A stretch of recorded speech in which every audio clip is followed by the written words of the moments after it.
কিছু কাঠকুটি নিয়ে নলদি ইউনিয়ন পরিষদ চত্বরে আসে। আসার পরে মূল যে গেট, মূল ফটকের ওইখানে নামাচ্ছিল কাঠকুটি।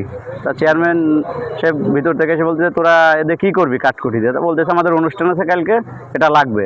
উনি বললো, তাহলে এক পাশে রাখ, আমাদের গাড়িগুলো আসা যাওয়া করে তো মেন রোড দিয়ে। তা ওরা এক পাশে রাখিছে, উনি পরিষদের ভিতরে চলে গেছে ওনার অফিসে। বসার পরে এরপরে 10-15 মিনিট পরে জামান চেয়ারম্যান, তার ভাই আমল, বাবর মেম্বার সহ 15-20 জন এসে ওনার উপরে অতর্কিত হামলা করে।